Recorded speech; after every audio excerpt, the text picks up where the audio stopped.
Welcome everyone to Pod on the Apex. Today we bring to you a preview of Suzuka, the third race of this 24 race long F1 season. However, if you're a Ferrari fan, the season is just starting now, boys. The season is just starting. See, both of us are in Ferrari gear today. The season is just starting.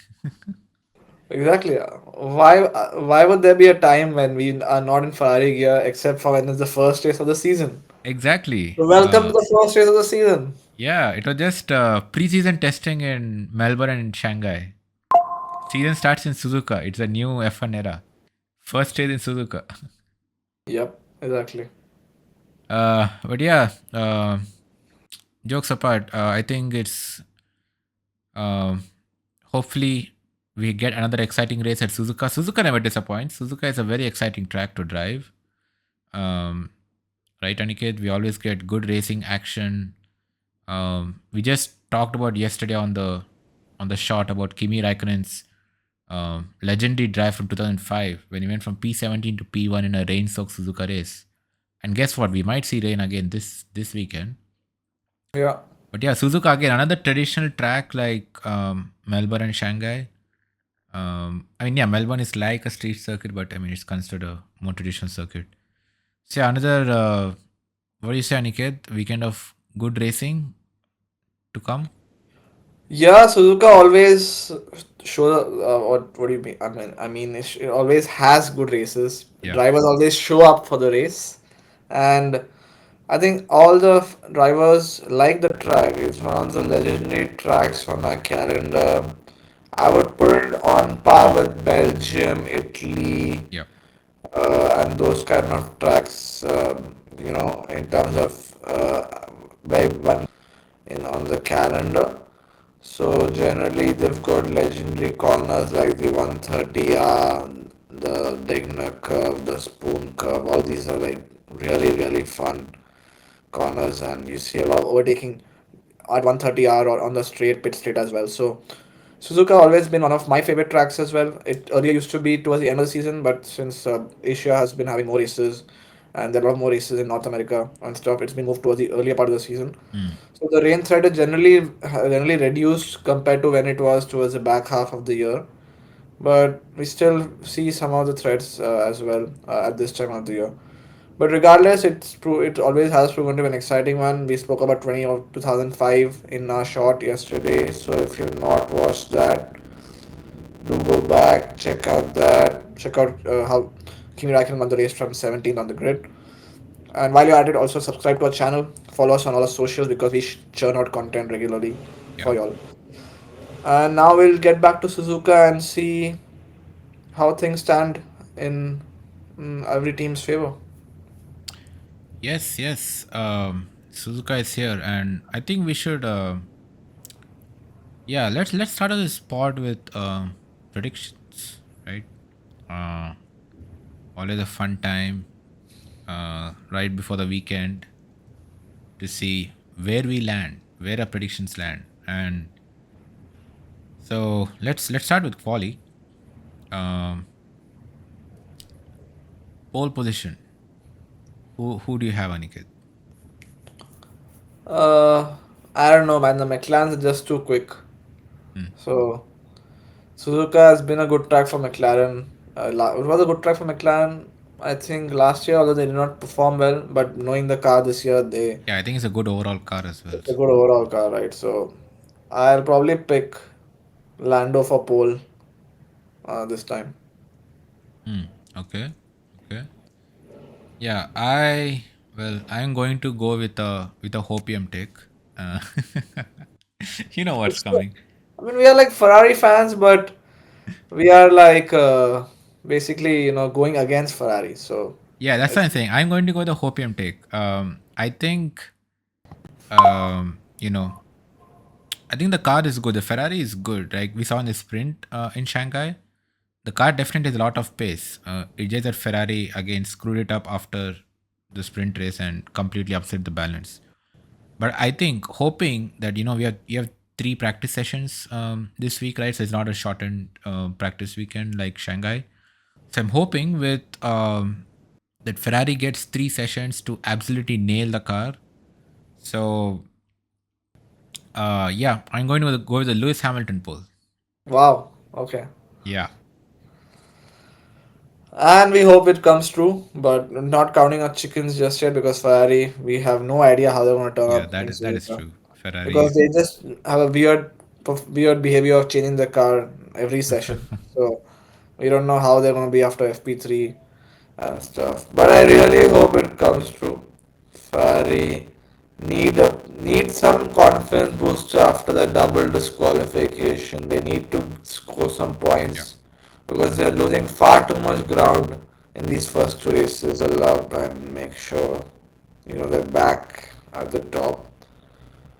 So yeah, I would love Lewis Hamilton obviously to get a pole. It could be Charles Leclerc also. So either of them gets it. I think one of us. Obviously McLaren the favorite, but yeah. yeah, but I mean, it's Ferrari. You never know, and as a stream sees it now, it's Ferrari, man. The, yeah, look at Mister Mamma Mia Pasta Man getting Yeah, all depressed. for those listening on the pod, this is basically Mr. Mamma Mia and the famous the pasta meme when he Yeah, has a gun pointing to his head because Ferrari have been that bad over the past few years. Over yeah, a gun long time. pointing to the head, pasta the bullets. Yep. Yeah, if you're listening on the audio pod and you're confused what we're talking about, just search for Ferrari pasta meme. The first result is from r/Formula Dank is what you're looking for. All right. Okay, so yeah, I guess there's a prediction for quali. So Aniket has Land Norris on pole, and I have Lewis Hamilton. So yeah, we'll see how that goes. Maybe we'll get a completely new pole system. Maybe Max Verstappen gets pole. Never count that Dutch guy out. Yeah. Yeah. Why is it? I agree. Okay. And how about home hero Yuki Tsunoda Home hero on Yuki his Red Bull debut? Tsunoda. Hmm. Okay, we'll do like instead of okay. Our next question from my side is basically Hmm. where will Yuki Tsunoda finish and where will Liam Lawson finish? Let's predict that. So let's continue with quali since you're talking about quali. Yeah, let's do quali. Let's Yeah. talk about where they'll end up in quali first. Okay, I'm going to go with I don't know. It feels like a hot take. It'll probably be a cold take when if it actually pans out. But considering how hard the Red Bull is to drive, and I don't think in 2 weeks there will be a significant improvement in the drivability of the car. But I think Yuki will still do better than Liam Lawson in his first 2 races.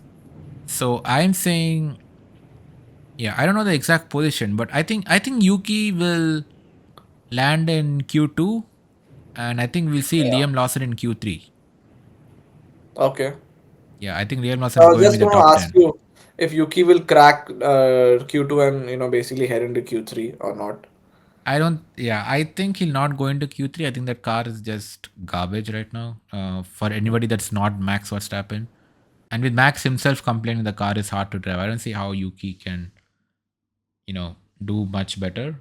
But I think he'll definitely be better than Lawson because, he has more experience. So I think that will come good for him.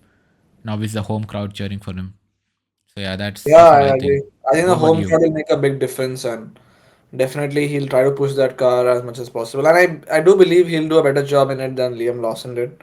Hmm. But I'll probably have the same take. Maybe Yuki gets into Q2, misses out on Q3, but Liam Lawson gets into Q3 because he knows that car. He knows what it's capable of. Yeah. And Racing Bulls have done very well this season. Yeah, that car is That good, car, man. that is a Q3 car probably every race. Yeah. So I think that's how it'll shape up to go. But Yuki should not lose hope or something. If he gets into Q2, it's like a well-earned achievement Oh, driving yes. that. Absolutely. And then it's all to play for in the race. So yeah. Yeah. How have the racing bulls done actually? Just, a quick detour. I think last race they did well, right? So in In China China. qualifying, both racing bulls were in Q3. And in sprint quali, Yuki was in Q3. So yeah, I think Oh yeah, Isaac had a I think accident in Q2, so I didn't. Yes. Yes. Yep. Yeah. So yeah, I think Liam is also a good driver. If Isaac Hadjar is getting that car into Q3, I think Liam Lawson will definitely get that car into Q3. Yep. So yeah, I think even though even Australia, Hadja was P11, Yuki was P5 in qualifying. Yeah, I think Liam Lawson is easily getting that car into Q3. No doubt about it. Okay, we now go on to the race. Who's winning? Whew. Is according to you, is Lando winning from pole, or are we going to see a surprise? I want to go for Oscar Piastri to win this Oh, race. I think Oscar is coming of age this season. We've already seen it in the first two races. I mean, although he made a mistake in Australia, he was still right at the back of Lando, yeah. and he got that well-deserved win in China, right? Hmm. So I think he's coming of age. He's probably at his peak. He's not at his peak. I mean, basically, he's at the peak of his McLaren career right now. So Yeah. I feel that he's got a lot more to gain, and he's gaining very quickly as well. So I'm hoping McLaren have basically what do you say equal parity between the drivers fighting for the championship. So that's what we want. Hmm. And I think Oscar will get the better of Lando this race. I feel that track suits someone like an Oscar more than Lando for some weird reason. So I'm gonna go for Oscar to lead a McLaren 1-2 basically. Hmm. So similar to last race, but Okay. Oscar does it probably the same convincing fashion he did last race. Yeah. Okay. Um. Yeah. I don't know. I've kind of painted myself into a corner with saying Hamilton will get pole, and also okay. Here's what I'm thinking. Right. Um. If it does end up raining or the track is damp, I think Max is going to be very strong despite the difficulties of that car. So I think yeah, I would say it's probably going to be a fight between Max and Lewis. Probably. I mean, again, these are predictions, but yeah, I think it's going to be a fight between Max and Lewis at the front. We did see the McLaren boys, kind of, the in the rain they're not as good. Two young drivers. I mean, they'll obviously take some time to get good in the rain, but we do know Max and Lewis traditionally very very strong in wet conditions. So I think we will see those two compete for the win. And I think I will, if it's between Max and Lewis in changing conditions. Sorry, man, I can't trust Ferrari to deliver. I think I think we'll see Max win it. Like we'll probably see Lewis driving well. Ferrari leaves him on inters for 2 laps extra, and he just falls down the field, finishes P6 or something, and then I Lewis. hope they don't do that because they already did that once. It cost them like podium. Yeah, And if a team had to learn from its mistakes, it's Ferrari at the moment. So hopefully but it when doesn't has happen. Ferrari ever learned from his mistakes? But you're right. I mean, if you had to give the benefit of the doubt, you'd probably give it to the Red Bull team more than the Yeah, Ferrari team. I mean the So car might be trash, but the strategy is always spot on. all well-oiled machine, I would Yeah, say, Red Bull. yeah. So I I think mean they didn't win Ferrari 4 titles for sometimes feels nothing. like they're like someone who's new to F1 for some reason. Yeah. Yeah, I don't know how Ferrari always picks the worst possible outcomes, man. Like, remember last year, Carlos Sainz literally saying, "No, Yeah, you do this. No, shut up. Just do this. Do what I'm telling you." exactly. Yeah. Okay, I guess the last part of our predictions, again, continuing from what we did last time before Shanghai, who's going to be the best rookie? Obviously, we try to want to, kind of remove the car from this because otherwise it's just going to be Yeah. Kimi Antonelli every weekend. So, Yep. yeah, maybe you should say which rookie do you think will impress us the most, right? So, yeah, I mean, if Kimi is in like P5, P6, yeah, I mean, that's sure. I mean, he had a rocket. So, it's expected. But like if Isaac had Jarkon's P5, like oh my god, what is happening, right? So yeah, which Yeah. which rookie do you think will impress us the most this weekend? Mm, I would say Isaac it's himself because he's had a good race now in China, and now he's got a new Yeah, teammate 2 races into the season. So he probably want to do well against his teammate as well. Good a driver as Liam Lawson is. So I would think Isaac has something in store for Japan, and we'll see how what he does apart from Kimi Hmm. on the grid. So I think if you're not Yep. talking about Kimi, then Isaac definitely win this race. race. I think he's got to be the one to look out for. Yeah. Well, personally, I think you're sleeping on a certain Ollie Behrman. Uh, he was But is it the car which is not good? That's the issue I have no, with even Oli. with the car not Okay, being despite how good. good a driver he is, the car is absolutely terrible right now. Yeah, no, I get it, but I think even with the car not being good, he finished what P11 before the Mm. disqualifications last weekend at Shanghai, and Mm. then he became P8 with all the disqualifications. So yeah, and I think yeah, he's doing well. Like he was just what was it, 12 seconds behind Ocon in a 56 lap race. So yeah, I mean, if he's less Yeah. than half a second behind his teammate in a challenging car, and very tough conditions in China as well. In if you see the tires and all that stuff. So I am personally putting my money, and oh, another thing I forget, in the China sprint he finished ahead of Esteban Ocon, Ollie Behrman.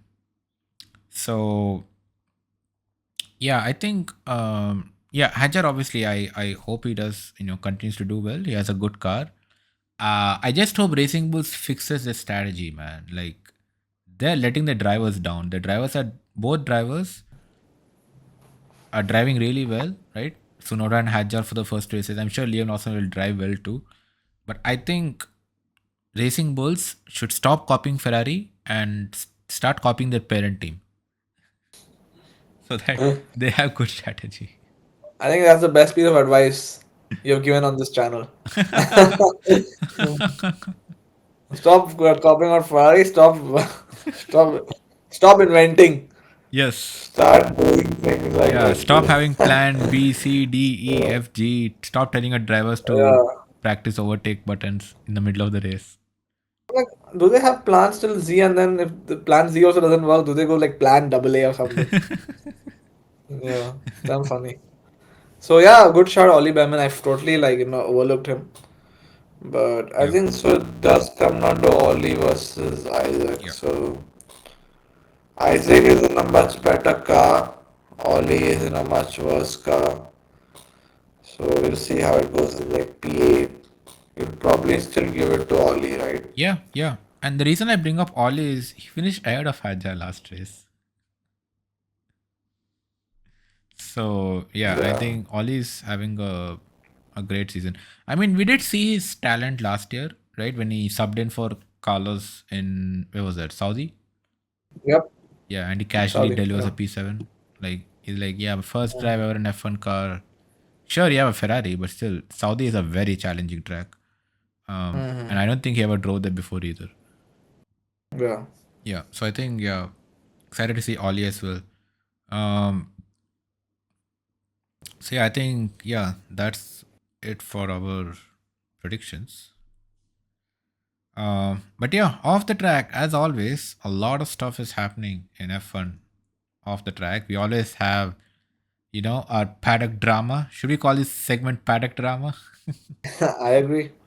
The So circus never stops. yeah, the circus never stops. And in this week's paddock drama, um, yeah, let's pick up from the Liam Lawson topic from last week. So yeah, it all started a few days ago with this particular post. Let me bring this up. Yeah, do you remember this post, Aniket? Yeah. I So do. basically, Giro Vandergaard, what is he? He's I forget what he is, but He's former a, F1 the driver, right? advisor to Red Bull or something. Not Red Bull, but Yeah, yeah, yeah. former So yeah, so Giro Vandergaard is a former Dutch racing driver, competed in Formula One in 2013.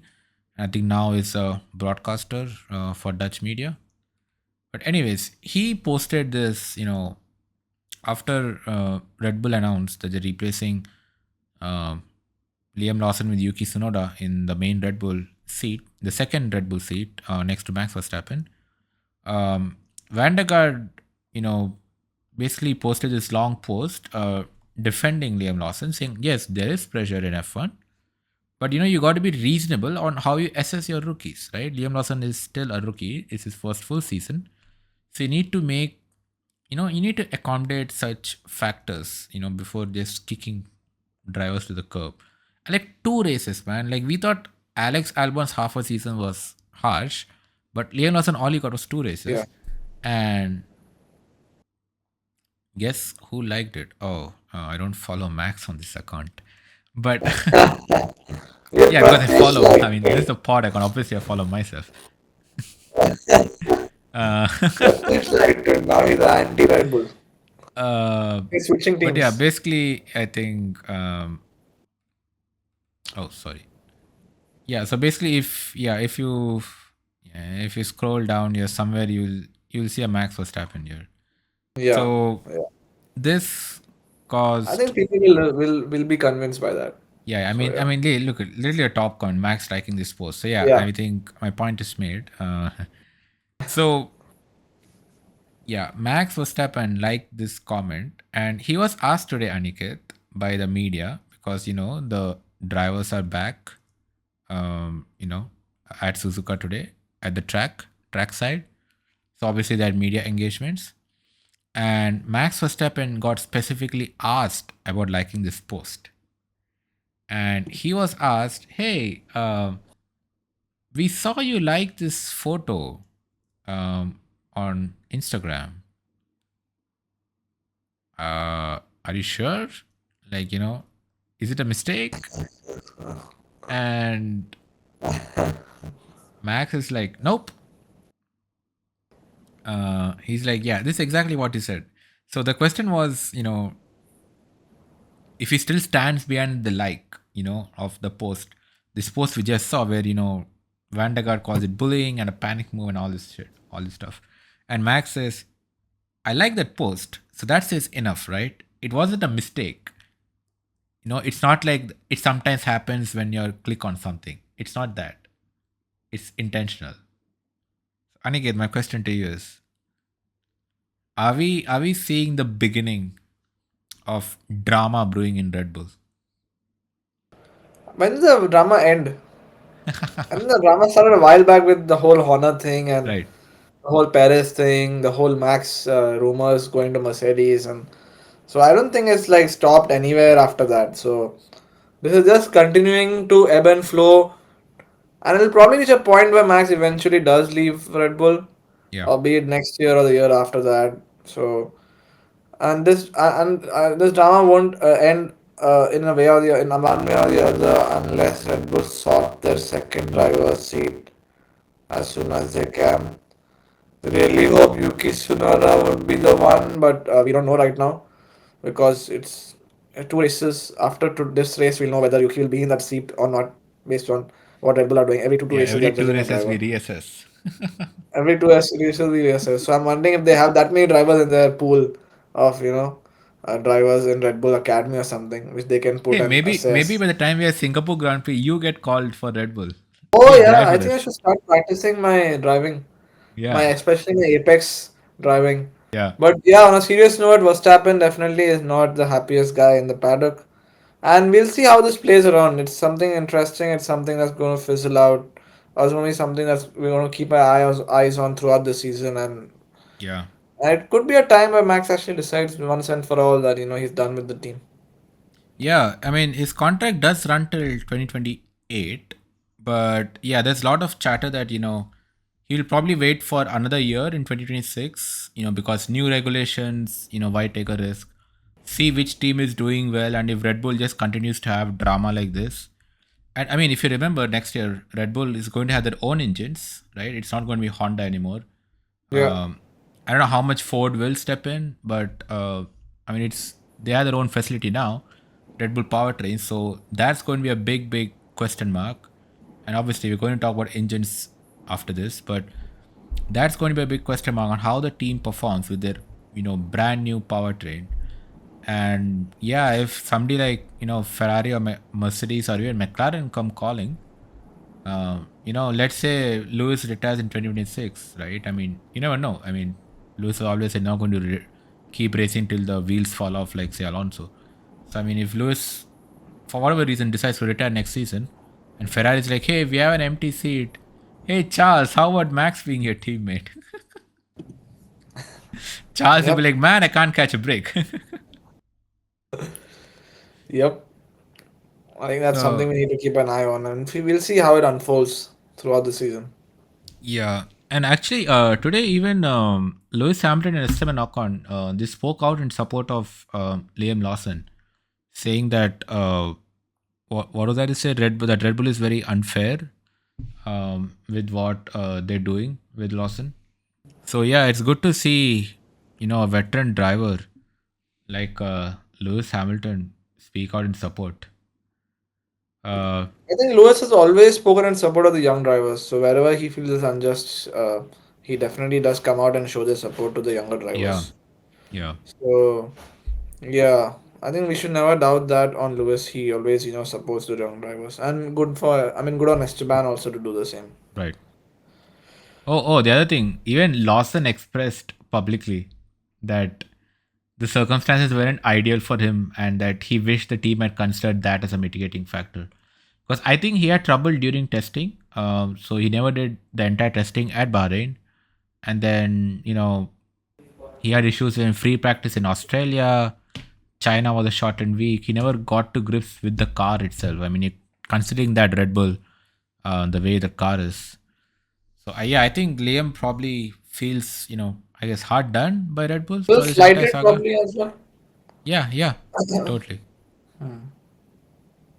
Yeah, so yeah, we'll see. Um, we hopefully, I think, since both of us are express, hopefully we see a strong performance from uh, Liam Lawson this weekend. And yeah, I think the other big news this week was engines.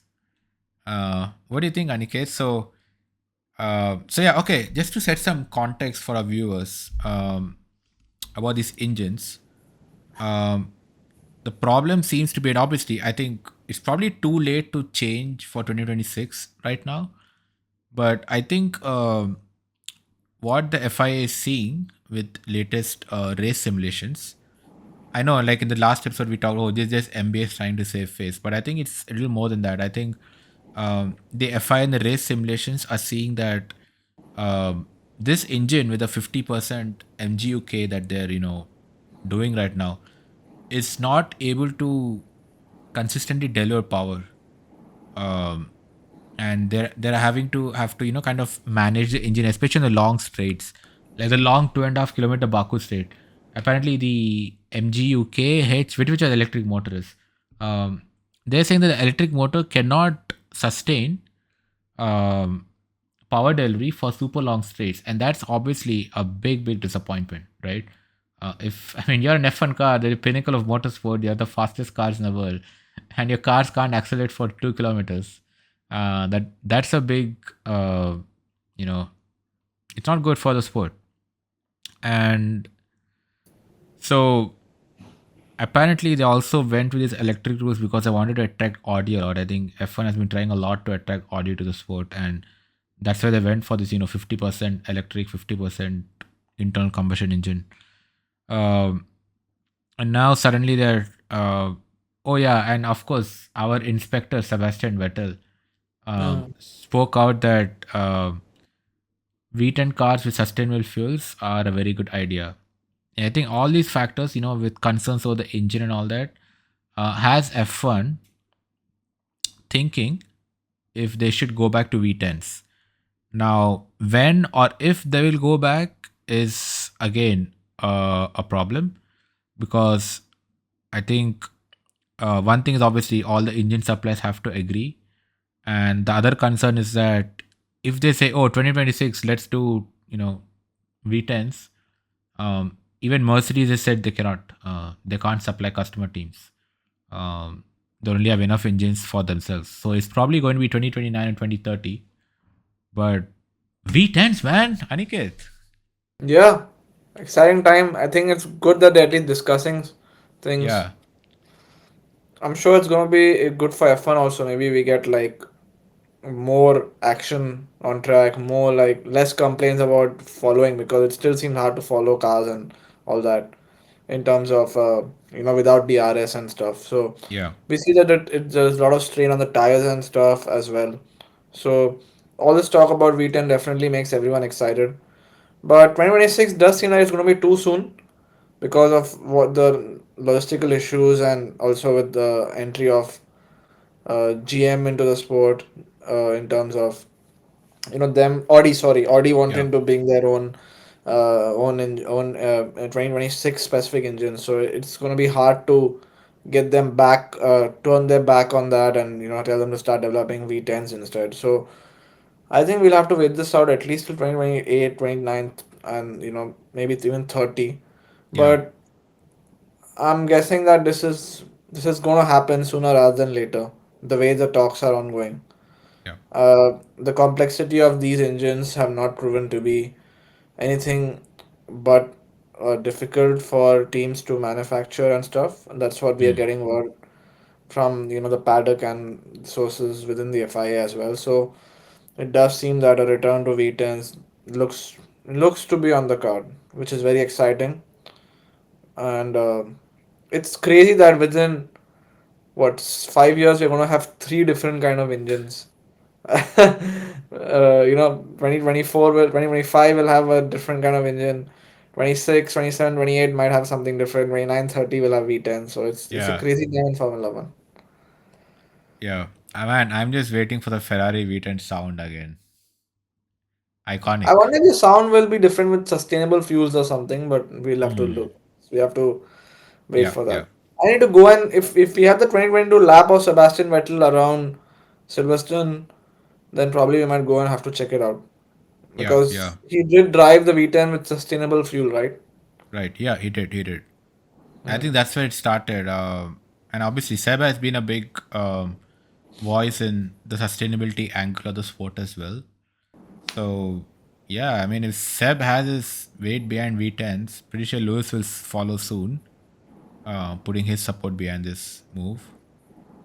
So, yeah, definitely exciting times in 5 years, maybe. Yep. Maybe Seb finally makes a return to F1. Like, Oh, man, don't tempt me. Don't threaten me with a good time. he's still, he's still so young, right? I mean, compared to Alonso at least. And Yeah. even Lewis, he's like 36, I think. So, yeah. Is Five he years younger on. than Lewis? Yeah, he's 2, 3 years younger than Lewis. Really? Oh, he's only Yeah, 37. Dang. exactly. So in 5 years, he'll be Yeah, and 42, Lewis is and 40 now, and Alonso he is like definitely plans to race 44 or for another something 2 years. right now. Yeah, exactly. So probably he'll be there So he can come. once the returns are back. Yeah, yeah, yeah. Hopefully, we see the return of. Yeah, I'll be very excited for Seb to come back. Uh, but yeah, all right. Well, that's about it for today. Yeah, as Aniket said at the beginning, do subscribe to our channel, follow us on all socials. We'll try to get maybe some instant reactions as well after quali and the race. We'll see. They're also very early here in this part of the world, so yeah, we'll try to get some instant reactions. Yeah, I think if you see a Lewis or Charles and Paul, you're definitely getting an instant reaction out of Definitely. us. Yeah, Yeah. And that's the but case with every race this season. but yeah, get excited for the first real race of the season at Suzuka, and yeah, we do have another special shot coming your way. Maybe tomorrow or the day after. But stay tuned for that. It's going to be another very dear topic in F1 for a lot of us. So yeah, on that note, enjoy Suzuka. We will see you next week. And always remember, we are pod on the apex. Yeah, catch you next time.